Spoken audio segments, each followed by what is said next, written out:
다 같이 찬송가 320장을 부르시겠습니다. 찬송가 320장입니다.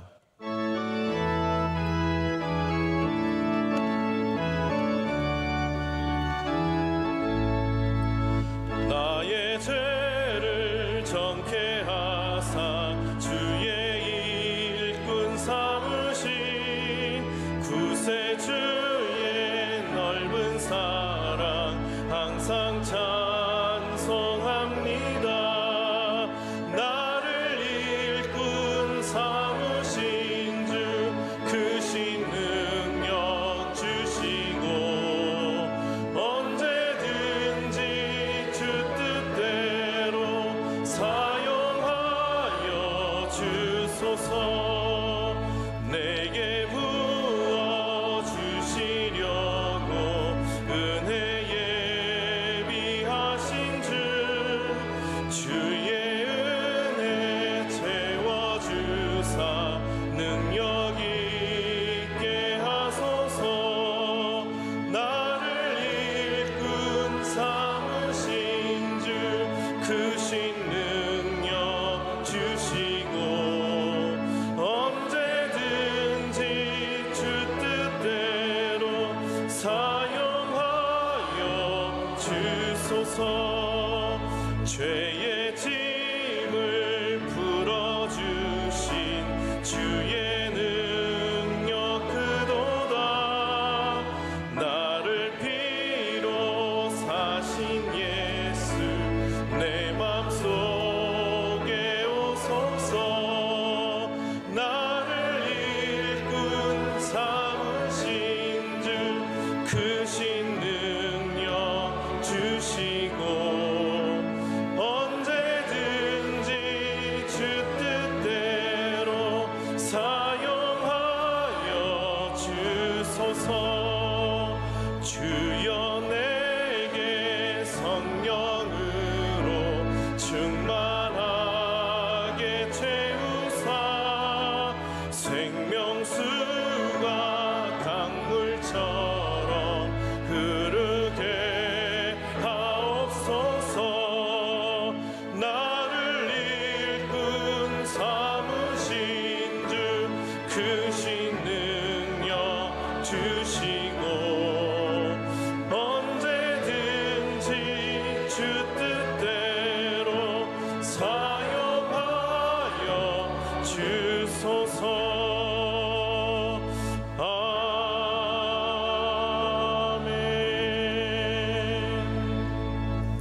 오늘 우리에게 주시는 하나님의 말씀은 구약성경 다니엘 7장 1절로 8절 말씀입니다. 구약성경 다니엘 7장 1절로 8절 말씀을 저와 여러분이 한 절씩 교독하고 마지막 절은 함께 읽겠습니다. 바벨론 벨사살 왕 원년에 다니엘이 그의 침상에서 꿈을 꾸며 머릿속으로 환상을 받고 그 꿈을 기록하며 그 일의 대략을 진술하니라.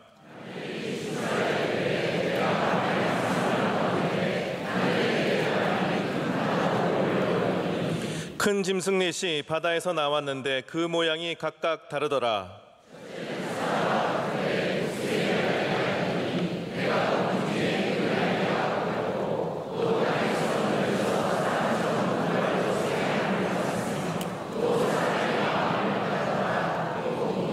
다른 짐승 곧 둘째는 곰과 같은데 그것이 몸 한쪽을 들었고 그 입의 이사이에는 새 갈빗대가 물렸는데 그것에게 말하는 자들이 있어 이르기를 일어나서 많은 고기를 먹으라 하였더라.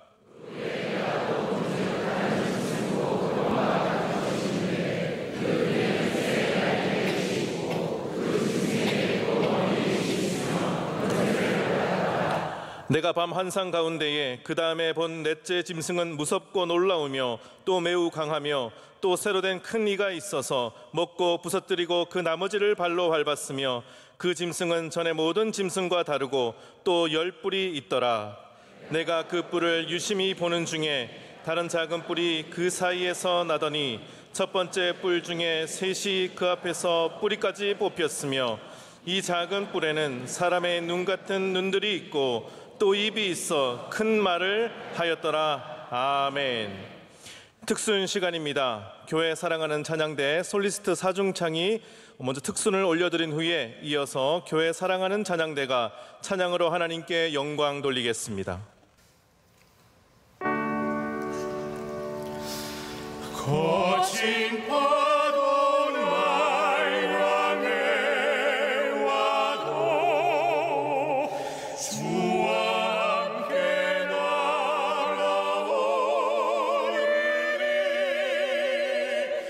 폭풍 가운데 나의 영혼 잠잠하게 주를 돌아오니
이제 말씀으로 은혜 받는 시간입니다. 담임 목사님께서 나오셔서 환상과 예언의 시작이라는 제아의 말씀 전해주실 때 큰 은혜의 시간이 될 줄 믿습니다.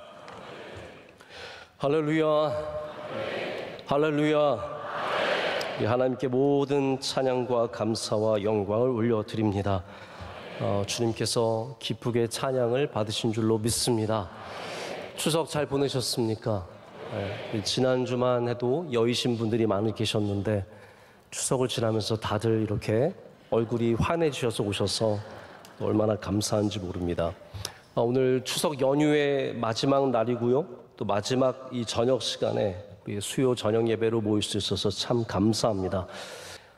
다니엘서는 연대 순으로 지금까지 이어져 왔습니다. 우리 1장에서 다니엘과 친구들이 이제 바벨론에 잡혀와서 얼마 되지 않아서 그곳 속에서 환관장의 그 사랑과 환대를 받으면서 그들이 거기서 자리를 잡고 귀하게 쓰임받는 사람들이 되고 2장부터 여러 가지 환난과 어려움 속에서 믿음을 지키는 이야기들이 나옵니다.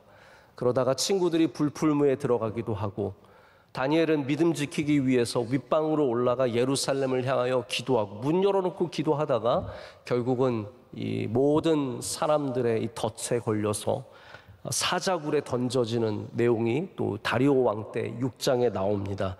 그러다가 이제 다니엘의 이야기가 그 파란만장했던 90년간의 삶들이 잠시 자리를 비우고 내주고 이제 7장부터는 환상과 예언으로 가득한 이제 다니엘서가 시작이 됩니다.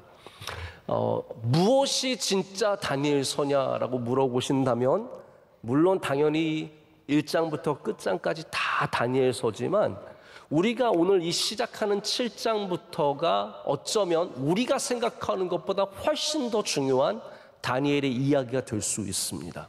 우리는 다니엘이 믿음을 지킨 그 스토리에 굉장히 관심이 많죠. 그러나 이 다니엘서는 스토리만 갖고 존재하는 책이 아닙니다. 왜 우리가 다니엘서를 묵시서라고 얘기를 하느냐? 여러분 신약성경에 묵시서가 뭐가 있죠? 요한계시록이 있습니다. 요한계시록과 구약에 있는 다니엘이 거의 흡사한 묵시적인 그러한 책이라는 이유가 바로 이 7장부터 시작이 되는 거예요.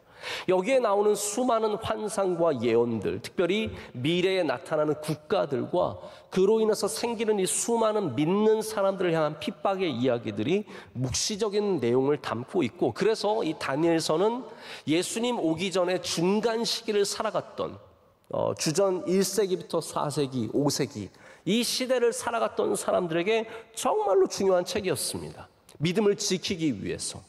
이 짐승과 같은 나라들, 여러분 오늘 나오는 나라들이 2장의 나라들과 같은 나라지만 전혀 다른 환상이 나오잖아요. 하나님께서 왜 이렇게 짐승으로 보이셨겠습니까? 이 국가와 이 다스리는 이 제국들이 짐승과 같은 국가라는 거예요. 우리를 쉽게 잡아먹는, 우리를 해치는 뿔 달린 짐승과 같은 국가이기 때문에 우리는 이 말씀을 보면서 그런 국가가 오겠구나만 생각하면 안 됩니다. 우리가 정말로 생각해야 되는 것은 그런 국가가 오기 때문에 나는 믿음을 더 잘 지켜야겠다. 요한계시록도 마찬가지 아닙니까? 여러분 요한계시록이 잘못 흘러가게 되면 666이 도대체 뭐니, 그게 베리칩이니, 그게 바코드니, 이러한 논쟁을 하지 않습니다. 요한계시록의 결국 결론은 뭐냐면 예수님 오시는 그날까지 믿음 잘 지키라는 거예요. 이게 묵시록이 잘못 전달이 되면 자꾸 유엔이 적그리스도다, 교황이 적그리스도다. 여러분 적그리스도 그렇게 알아서 뭐 하려고요? 결국 핵심은 뭐냐면 누가 적그리스도인지 아는 게 핵심이 아니라 우리 믿음 지키는 게 핵심이라는 거예요.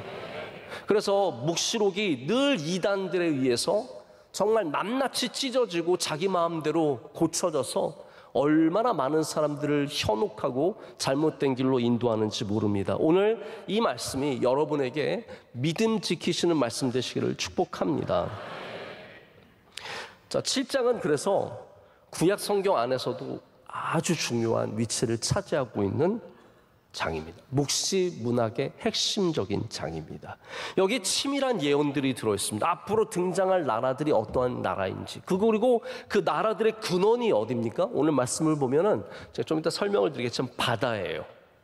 바다 한가운데서 이 짐승들이 나오고요. 위에는 사방, 네 방향에서 바람이 불고 있습니다. 여러분, 이거는 어떤 게 생각이 나세요? 이거는 완전 혼란함 그 자체입니다.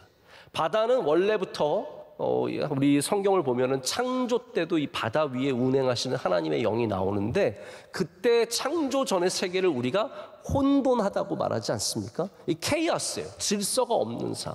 하나님을 떠나면 케이오스입니다. 하나님을 떠나면 혼돈이고, 혼돈 속에서 만들어지는 모든 것들은 그렇기 때문에 이런 악한 것들을 갖고 있습니다. 그래서 하나님께서 혼돈 가운데 오셔서 하나님의 영으로, 하나님의 말씀으로 창조를 시작하시고, 그 창조의 세계는 아름다운 것입니다. 자, 보십시오. 아름다운 창조의 세계가 있고 혼란한 혼돈의 세계가 있습니다. 이 국가들, 이 제국들은 하나님께서 축복하셔서 생긴 그런 국가들이 아닙니다. 혼돈 속에서, 바다 속에서, 바람이 이는 곳에서 이 나라들이, 이 제국들이, 짐승 같은 것들이 나오게 되죠. 제가 아까 말씀드렸지만 오늘 말씀에 나오는 이 4개 국가, 이 4개 제국은 2장에 나오는 느부갓네살의 신상과 똑같은 구조입니다. 거의 같은 나라들이라고 보시면 됩니다. 그렇기 때문에 오늘 이 말씀을 통해서 하나님께서 우리에게 어떠한 메시지를 던지고 계신지 우리 함께 몇 가지를 생각해 보고자 합니다. 첫 번째로, 하나님께서는 이 혼란의 시기에 반드시 주의 말씀을 우리에게 던져주십니다. 다시 말씀드립니다. 혼란과 혼돈이 있으면 거기에는 하나님의 말씀도 반드시 임하는 것을 아셔야 합니다. 이 혼란한 시기에 오늘 말씀을 보면 바벨론 벨사살 왕 원년에라고 되어 있습니다. 제가 이걸 역사적으로 길게 설명드리지 않겠습니다. 굉장히 혼란한 시기였습니다. 다니엘이 약 70세, 우리가 다니엘이 사자굴에 들어갈 때가 90세 정도였다고 생각을 하기 때문에 지금 20년 전으로 돌아간 겁니다. 6장에서 오히려 20년 전으로 돌아가서 다니엘이 70세 정도 되었을 때 이 꿈을, 이 환상을, 하나님의 말씀을 받게 됩니다. 여러분 인생에 살아가면서 삶이 굉장히 혼란할 때가 분명히 있을 겁니다. 도대체 질서가 잡히지 않고 도대체 어떻게 해야 될지 모를 때, 아이들로 인해서, 회사와 기업으로 인해서, 건강으로 인해서 혼란할 때 여러분이 꼭 기억하셔야 할 것이 그 혼돈의 시간에 하나님의 말씀이 임재하신다는 사실입니다. 제가 오래전에 광야에 대해서 설교를 했던 적이 있습니다. 그때 벌써 한 10여 년 된 이야기인데 제가 그때 광야에 대해서 말씀을 준비하면서 가장 도전이 되었던 팩트, 사실 하나가 있어요. 광야의 히브리어가 미드바르라고 하는 단어입니다. 미드바르. 그런데 이 미드바르는, 광야라는 단어는 어떠한 단어에서 왔냐면 말씀, 다바르라고 하는 단어에서 왔다는 사실입니다. 이미 알고 계신 분들도 많이 계실 텐데 저는 이게 그때는 너무 충격적이었어요. 아니, 광야의 뜻이 어떻게 말씀이라는 단어와 같은 어원을 갖고 있냐라는 거예요. 어떻게 광야와 말씀이 비슷한 구석이라도 있어야 그게 어원이 같으면 이해가 가겠는데, 광야와 말씀처럼 아예 별개처럼 느껴지는 게 어디 있습니까? 광야에, 여러분 광야를 한번 보세요. 생각해 보세요. 상상해 보십시오. 이 마른 땅, 모래, 흙, 말라 비틀어진 나무. 우리가 광야를 생각하는 이미지들은 그런 것들인데 히브리 사람들에게 광야는 어떤 곳이었습니까? 하나님의 말씀이 임재하는 곳. 말씀이에요. 다바르라는 단어 때문에 미드바르가 이 광야라는 단어가 생긴 겁니다. 나중에 초대교회들이 재산이 늘고 사람들이 부유해지면서 더 하나님 가까이 나가고 싶은 사람들이 사막으로 갔습니다. 그래서 사막에서 수도원 운동을 펼쳤습니다. 그래서 사막 수도원이라고 하고 광야 수도원이라고 하는데, 여러분 그 사람들이 왜 하필이면 광야로 갔을까요? 그래도 지금 그래서 이스라엘이나 애굽이나 이런 지역의 광야들을 가보면 여전히 수도원들이 존재합니다. 왜 거기다가 힘든 곳에 수도원을 세웠을까요? 그들이 하나님께 귀를 기울이기 위해서 그랬던 겁니다. 하나님의 말씀을 듣기 위해서. 우리의 삶이 광야를 만날 때가 있습니다. 삶이 드라이하고 광야의 특징이 뭐냐면 지도가 없어요. 우린 지도에 너무나 익숙한 사람들입니다. 지금 뭐 다 어디 갈 때 GPS 앱 켜고 뭐 카카오든 티맵이든 그거 켜고 지도 보고 가지 않습니까? 우리는 어떠한 삶의 어려움이 와도 지도가 있을 거라는 착각을 해요. 근데 제가 인생을 살아보면 지도 없는 문제들이 우리 앞에 얼마나 많이 던져지는지 모릅니다. 어떻게 빠져나가야 하는지, 어디가 길인지, 어디를 가면 위험한지 전혀 모르는 채 광야같이 크고 넓은 땅을 마주하고 있을 때 우린 거기서 기억해야 합니다. 하나님의 말씀으로만 이곳을 빠져나갈 수 있다는 것을. 광야는 그런 거예요. 내가 내 능력과 지식과 내가 갖고 있는 힘으로 빠져나가는 곳이 아닙니다. 광야는 혼란과 혼돈과 아픔이 있는 곳인데 이 광야에서 하나님은 반드시 우리에게 말씀하시는 분이십니다. 말씀해 주십니다. 그래서 인생의 광야를 만나면 지도 찾지 마시고요. 하나님의 음성에 먼저 귀를 기울여 보셔야 합니다. 뭐 내셔널 지오그래피 같은 거 보면은 베어 그릴스라고는 유명한 사람이 오지에 떨어진 다음에 막 사막 한가운데 뭐 빙하 한가운데 정글 한가운데 떨어진 다음에 맨손으로 칼 하나로 거기를 막 빠져나오는 걸 보여줍니다. 대단한 사람입니다. 막 뱀도 잡아먹고 뭐 쥐 잡아먹고 막 동물들 죽어 있으면 그거 파내가지고 그 안에 들어가서 자고, 제가 보면 부모가 이름을 잘못 베어라고 지어놓으니까 곰처럼 사는 거예요. 베어 그릴스. 대단한 사람이에요. 어쩌면 우리도 인생에 내가 칼 하나만 있으면, 내가 기술만 있으면 어떻게든 빠져나갈 수 있을 거라고 생각할 수 있지만 성경은 거듭거듭 우리에게 보여줍니다. 이런 혼란한 시기에 하나님 우리에게 말씀하시는 분이시고 우리가 그 말씀을 들음으로 그것을 빠져나갈 수 있다는 것을. 여러분 혹시 요 근래에 혼란스러운 일이 있으십니까? 자꾸 지도를 찾지 마시고 하나님을 찾으신 여러분 되시길 축복합니다. 하나님은 이 혼돈의 시간에 다니엘에게 환상을 보여주시고 앞으로 닥쳐올 강력한 이 땅의 힘들을 보여주시면서 그것을 믿음으로 지켜낼 것을 다니엘에게 요구하십니다. 그래서 7장의 결과는 뭐냐 하면 이렇게 어마어마한 짐승들이, 거대하고 무섭고 사나운 짐승들이 올라오지만 여호와의 힘이 그것보다 훨씬 크시다는 거예요. 하나님의 능력이 그것보다 크시다라는 거예요. 여러분 묵시의 핵심은, 그래서 어떤 나라가 먼저 오냐, 뭐 이게 로마냐 이게 그리스냐, 그거 물론 학자들은 그게 중요하겠지만 우리는 그거 갖고 싸울 거 없어요.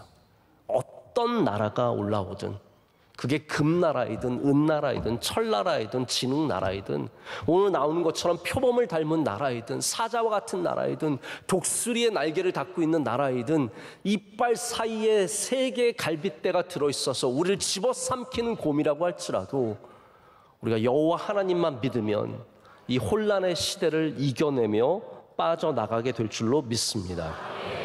그래서 다니엘의 환상에 나오는 첫 모습은 하늘의 네 바람이 큰 바다로 몰려 불더니로 시작하고 있습니다. 이 모든 생명의 근원이 바로 여기에 담겨 있습니다. 바다와 바람입니다. 바다와 바람. 이 어마어마한 혼란 속에서 짐승들이 나오기 시작합니다. 제가 방금 말씀드린 것처럼 바다는 성경에서 항상 혼돈과 혼란의 상징이었습니다. 요나가 어디에 빠집니까? 바다에 빠집니다. 혹시 모르셨습니까? 네. 바울이 로마로 잡혀가는 중에 파선을 당하고 풍랑 가운데, 유라굴로가 불어서 거대한 풍랑을 맞아서 바다에 빠집니다. 바다는 우리를 지어 삼키고 우리를 어렵게 만들고 우리 삶 가운데 우리가 예상하지 못한 폭풍을 갖고 오는 어마어마한 어둠의 존재로 성경에는 나타납니다. 자, 그런데 우리가 바다를 생각하면서 반드시 기억해야 하는 예수 그리스도의 말씀이 있습니다. 복음서에 보면 제자들과 예수님께서 갈릴리 바다로 저편으로 건너갈 때에 어마어마한 풍랑이 불기 시작합니다. 전혀 예상하지 못했던 이 뱃사람들, 배를 늘 타는 이 사람들도 예상하지 못했고, 이 베테랑 뱃사람들이 도대체 아무것도 손쓸 수 없는 거대한 바람이, 풍랑이 일어납니다. 그때 예수님께서 깨우는 제자들 때문에 일어나셔서 바다에게 잠잠하라. 오늘도 잠잠하게, 잠잠하게, 잠잠하게, 잠잠하게, 잠잠하게. 예수님께서 명령하셨을 때 바다가 순종하였습니다. 바람이 순종하였습니다. 예수 그리스도이심을 증명하는 아주 중요한 사건입니다. 이 세상은 바다이며 이 세상엔 우리가 예측하지 못하는 바람이 붑니다. 그때 우리의 이 바다를 다스리는 분은 예수 그리스도밖에 없으신 겁니다. 여러분, 바람이 우리를 도와줄 때도 있어요. 그러나 우리를 어렵게 할 때 우리는 바람을 이겨낼 수가 없습니다. 종종 일기예보를 보면은 우리나라도 올해 여름이 진짜 덥고, 저는 사실 지난주에 한여름의 지혜를 생각하다 했었어야 돼요. 왜냐하면 지금 한여름이에요. 지금 추석에 34도가 말이 됩니까, 여러분? 추석에 에어컨 틀어놓고 막 더워가지고 아이스크림 이게 어찌 된 일입니까, 여러분? 추석을 뒤로 미룹시다. 한 달 뒤로 미뤄요. 제 생각에 추석이 한 달 뒤로 가야 그나마 좀 균형 있는 추석 같다라는 느낌이 들 정도가. 9월은 이제 한여름이에요. 그렇지 않습니까? 너무너무 덥습니다. 그때 제가 많이 들었던 일기예보가 뭐였냐면, 우리나라에 고기압이 형성이 되어 있어서 이게 북반부에서 갇혀있는 찬바람이 내려오지 못하도록 막고 있다는 거예요. 더위가 계속되고 있다고.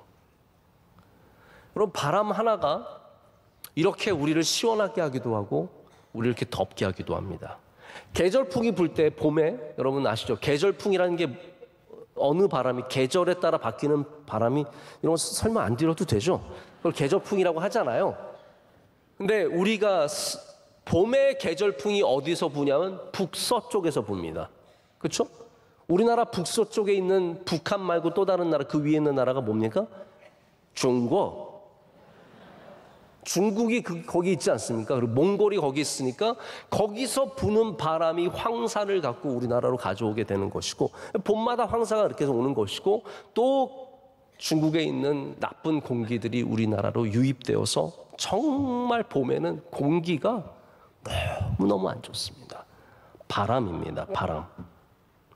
바람은 중요합니다. 사업도 바람을 타서 잘 되기도 하고요, 바람이 멈춰서 고생하기도 합니다. 늦게 바람을 타면 다 끝난 다음에 시작하는 것과 마찬가지라서 남들은 이익을 다 얻고 떠났지만 나중에 바람을 탄 사람들은 오히려 손해를 봅니다.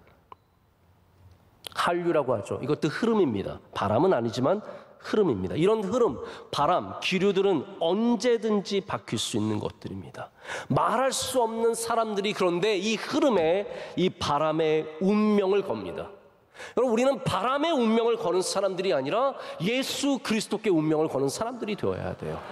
근데 수많은 사람들이 흘러다니는 바람에, 어디서 어떻게 불줄 모르는 이 바람에 내 인생을 맡기고 그렇게 살아가는 거죠.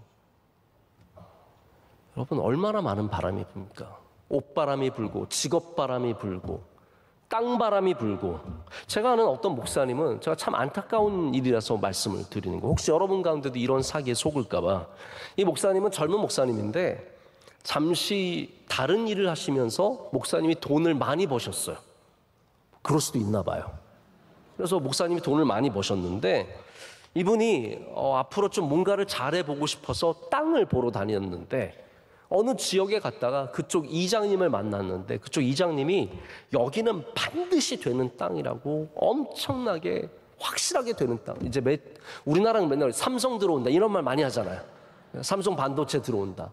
그래가지고 그 이장님이 내가 이 동네에 무슨 은행 지점장을 아니까 대출을 받아줄 테니까 계약금 걸고 딱 계약해라. 그래서 목사님이 너무너무 아까워서 사람들은 또 이거 금방 팔린다 그러면 내가 그걸 잃지 않기 위해서 거기 막 쏟는 거예요. 그래서 계약금을 엄청 주고 대출을 받으려고 했는데 이게 다 사기인 거예요.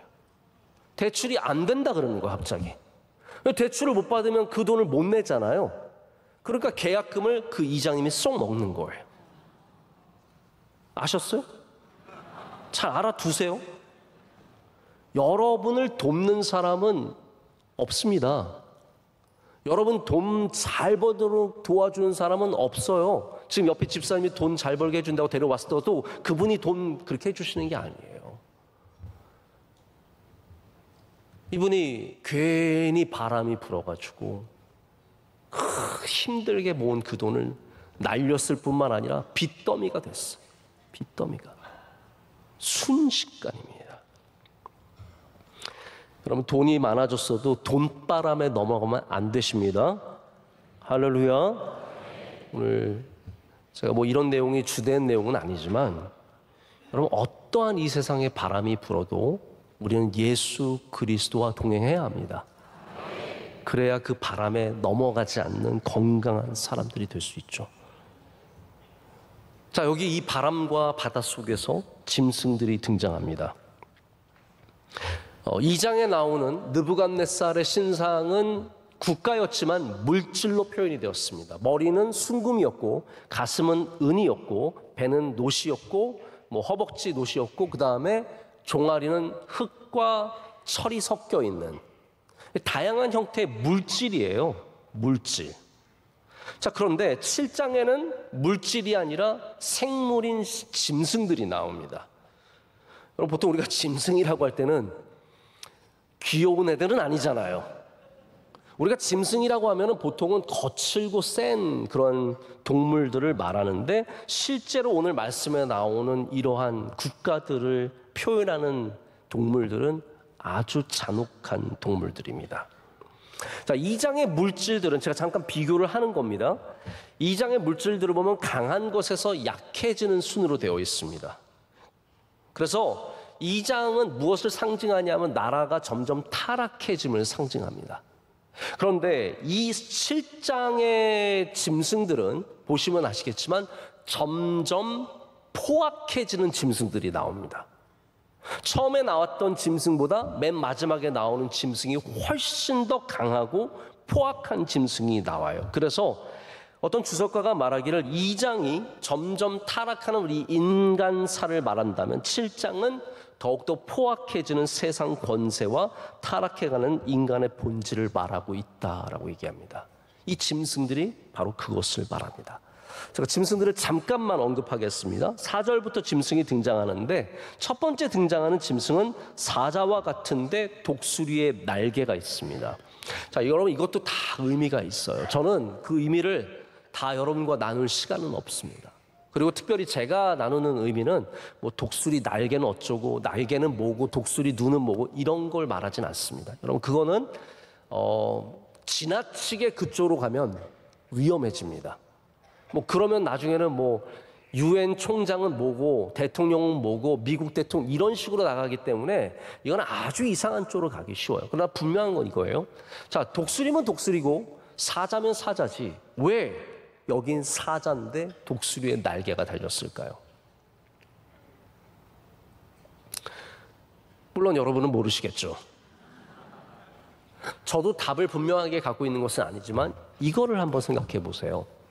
이 모든 창조물들, 하나님이 만드신 창조물들은 이러한 기이한 형태를 갖고 있지 않습니다. 근데 이 국가들은 하나님의 창조의 질서에서 벗어난 짐승들입니다. 그렇기 때문에 사자지만 독수리의 날개를 갖고 있고 곰이지만 곰 같지 않고 표범이지만 뭐 별의별 모습을 다하고 있는 아주 이상한 짐승들이 계속해서 등장하는 거죠. 여러분, 하나님께서 만드신 것은 아름답습니다. 그러나 이렇게 혼돈 속에서, 인간의 죄악 속에서 탄생하는 짐승들은 이렇게 우리를 포악하게 잡아먹는 존재일 뿐만 아니라 하나님의 창조의 질서에서 벗어나 있다는 것을 기억해야 된다는 거죠. 요즘 우리나라도 굉장히, 이 얘기는 시대적으로 좀 필요한 얘기이기 때문에 하겠습니다. 아마 이 안에서도 어떤 동성혼 때문에 여러 가지로 의견이 다르신 분들이 계실 거예요. 자, 그런데 여러분, 우리 성경을 믿는다면 이거 하나는 분명히 합시다. 하나님께서는 남자와 여자를 만드셨고 남자와 여자가 부부가 되게 하셨습니다. 여러분, 그거를 믿으셔야 되고, 그것이 어떤 휴먼 인스티튜션이 아니라 우리가 만들어낸 어떤 사람의 삶의 시스템이 아니라 이것이 창조 세계의 모습이라는 걸 생각을 해야 돼요. 제가 방금 이 얘기를 드리면서 이 주제로 잠깐 넘어온 것은 그것이 하나님의 창조의 질서와 맞지 않기 때문이에요. 마치 사자의 등에 독수리의 날개가 달려있는 것처럼 동성끼리의 결혼은 하나님께서 만드신 그 아름다움의 모습은 아니라는 거예요. 인간이 보기에 아름다울 수 있어요. 인간이 보기에 자기들끼리 좋을 수 있어요. 그러나 그 모든 것들은 열매가 없습니다. 여러분, 그래서 동성혼의 결혼은 열매가 없는 거예요. 자녀가 생길 수가 없는 겁니다. 자, 다시 돌아와서 여기 계속해서 이 반복되는 짐승들의 모습이 똑같습니다. 그래서 두 번째 짐승은 곰과 같은데 입에는 갈빗대가 들어있고요. 셋째 짐승은 표범과 같은데 등에는 새의 날개 넷이 있고 머리도 4개라고 했습니다. 마지막으로는 무섭고 놀라운 짐승이 나오는데 제가 보니까 뭘 닮았는지 모르겠어요. 포악해요. 막 밟고 다녀요. 어떤 사람은 코끼리래요. 제가 아는 코끼리는 귀여워요. 제가 아는 코끼리는 이런 코끼리가 아니에요. 제가 아는 덤보는 이런 짓을 할 애가 아니에요. 그래서 제가 볼 때도 여기가 코끼리가 맞는지는 잘 모르겠습니다. 그래서 10개의 뿔을 달고 있는 것으로 얘기를 합니다. 자, 이 각각 짐승들은 우리 2장의 느부갓네살 신상에 나오는 것처럼 바벨론, 메데, 페르시아, 그리스, 로마, 이 순으로 모든 제국들을 말하고 있습니다. 자, 이 묵시. 자, 그럼 우리와 이 묵시가 상관이 있을까요? 지나간 나라들이잖아요. 메데와 페르시아. 그거 뭐 우리가 알아서 뭐 하려고요? 그리스, 로마. 벌써 2000년 전에 다 지난 나라들인데 굳이 우리가 이 묵시를 들어야 할 필요가 있겠습니까? 네, 있습니다. 왜냐하면 이 묵시는 그 시대 사람들에게도 적용되는 말씀이지만 오늘을 살아가는 우리들에게도 똑같이 적용되는 말씀이기 때문이에요. 나라는 달라졌습니다. 우리는 메데와 그리스와 로마를 만나지 않습니다. 그러나 분명한 것은 앞으로 등장하는 수많은 제국들이 여전히 이러한 짐승의 모습을 갖고 있고 우리들의 신앙을 반드시 핍박하게 될 것이라는 사실입니다. 죄송한 얘기지만 우리가 앞으로 100년이 지나도 기독교가 이 나라의 전체가 될 수도 없고요. 사람들이 우리 기독교를 전혀 다른 모습으로 환영하며 추켜 세우며 박수치며 살아갈 일은 없습니다. 여러분께서 신앙을 지키신다면 분명히 아셔야 되는데 우리가 그것을 위해 달려가는 건 맞습니다. 우리가 세계 선교를 위해서 가고 예수님 모르는 사람들에게 복음을 전하고 그렇지만 이 세상은 끊임없이 이런 제국들이 등장하게 될 것이고 이들은 포악하게 예수님 믿는 사람들을 핍박하게 될 것이라는 사실이죠. 여기 등장하는 그래서 짐승들의 공통점이 뭐냐면 난폭함이에요. 거칠어요. 공격성을 갖고 있어요. 여러분 표범이 공격성이 있으면 혹시 뭐 산에 갔는데 표범을 만났는데 어머 귀여워 이렇게 하실 겁니까? 곰을 만났는데 곰 너무너무 귀엽다 그렇게 하실 겁니까? 저는 판다여도 가까이 갈 자신 없을 것 같아요. 이 짐승들은 아주 포악한 짐승이기 때문에 어떤 나라도 여기 강아지로 나오지 않습니다. 병아리로 나오지 않습니다. 귀여운 애들이 아니에요. 다 포악한 우리를 집어삼키는 존재이며 악한 존재입니다. 여러분 하나님은 세상을 사랑하시지만 이 세상에는 악이 있다는 사실을 우리는 분명히 알아야 합니다. 이 악한 세상이 절대로 예수님 잘 믿는 것을 가만히 내버려 두지 않습니다.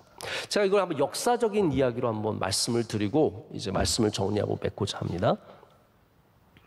여러분, 청교도들 아시죠? 청교도들이 어떠한 사람들이었습니까? 역사적 배경을 한번 살펴보면, 자, 종교개혁이 막 일어나고 있었어요. 독일에서 일어나고 프랑스에서 일어나고 스위스에서 일어나고. 그런데 영국의 왕이 자기가 이제 아내와 이혼을 하고 싶은데 카톨릭은 이혼을 못하게 하니까 잘 됐네? 이 종교개혁을 내가 한번 이용해서 이 카톨릭의 통치에서 벗어나서 내가 교황이 되는, 왕이 교황이 되는 그런 국교를 한번 만들어보자 해서 만든 것이 영국 성공회입니다. 너무 다 잘 알고 계셔서 뭐 놀랍지도 않고 재밌지도 않고 뭐 신기하지도 않죠? 네. 자, 그게 영국 성공회예요. 근데 이 영국 성공회는 카톨릭의 거의 대부분의 시스템을 그대로 갖고 갔습니다. 한마디로 어떻게 보면 신부 고호 시스템과 교황의 시스템만 바뀌었을 뿐이지 예배의 형식이나 모든 것이 거의 비슷했어요. 그렇기 때문에 영국 안에서 좀 더 혁신적인, 좀 더 진실한 종교 개혁을 원했던 사람들이 청교도들이에요. 이 청교도들은 더 하나님께 진실되게 나가고 싶어서 그들은 이 영국 국교를 거부합니다. 근데 여러분, 옛날에는 예수님 안 믿는 사람이 문제가 아니라 예수님을 다른 식으로 믿는 사람이 문제였어요. 그렇기 때문에 결국은 영국 국교가 청교도들을 어마어마하게 옥에 가두고, 그래서 뭐 팍스 같은 목사님들이 들어가서 뭐 거기서 책도 많이 쓰고 막 그런 일들이 생기죠. 그러면서 네덜란드로 도망간 사람들도 있었고 여러 나라로 흩어져 갔다가 이 사람들이 신앙의 자유를 찾아서 우리가 흔히 말하는 메이플라워를 타고 미국으로 건너가서 매사추세츠 플리무스라는 곳에 내리게 됩니다. 근데 이미 그때는 미국은 영국의 식민지였어요. 그들이 처음 간 사람들이 아니라 이미 간 사람들이 있었죠. 그러면서 이 청교도들은 우리가 여기서 하나님 잘 믿는 나라를 만들어 보자. 그래서 존 윈트롭이라고 하는 일대 그곳의 지도자는 City upon hill, 우리가 산 위의 마을, 온 세상이 이곳을 바라보면서 예수님을 바라보게 되는 그러한 도시를 건설하자는 마음으로 정말 열정적인 신앙으로 그곳을 개척해 나가게 됩니다. 자, 그러면서 누가 등장하게 되냐 하면 조나단 에드워즈 목사님이라는 분이 등장하게 되는데 1700년대 중반 이야기예요. 그때가 이제 청교도의 마지막 세대입니다. 이분들이 뭐라고 생각을 했냐면, 야, 우리가 이만큼 전도하고 이렇게 열심히 예수님 믿고 있으니까 이제 우리는 예수님 재림을 기다리면 되겠다. 이게 바로 후천년주의입니다. 여러분 이제 몰라도 아무 상관없고 계속 얘기할 거예요. 자, 후천년주의는 뭐냐 하면 예수님의 재림이 언제 포인트를 갖고 오냐 하면 우리가 예수 그리스도를 온전히 믿어서 온 세상이 예수 그리스도를 주라 고백할 때 예수님이 재림하신다는 것을 믿는 사람들이 후천년주의자, 포스트 밀레니얼리스트였어요. 전천년주의자는 뭐냐면 바로 우리 1990년 이런 시대에 유행했던 예수님이 재림하시고 천년왕국 시작하면서 어마어마한 환난과 고난 막 휴거 일어나고, 이게 다 전천년주의자예요. 청교도들은 어떤 믿음을, 이게 중요한 거예요. 청교도들의 믿음은 뭐였냐 하면, 아, 우리가 이렇게 잘 믿고 우리 동네 사람들 다 교회 다니니까 이제 완성되었다가 청교도의 믿음이었어요. 그런데 현실은 어떻습니까? 제가 이 말씀 드리려고 이 말씀 드린 거예요. 미국이 그때로부터 3세기도 안 지났는데 예수님 믿는 사람들을 얼마나 핍박하는 나라가 됐습니까? 조나단 에드워즈 목사님 목회하시는 그곳에는 기독교인들이 아마 우리나라보다 적을 겁니다. 아마 10% 미만일 거라고 저는 생각해요. 그들은 완전히 탈종교화됐고 예수님 믿는 사람들을 우습게 여기고 사회 악으로 여기는 사람들도 많이 있습니다. 지금 미국 사회는 기도하면은 기도하는 사람 잡아가는 시대고요.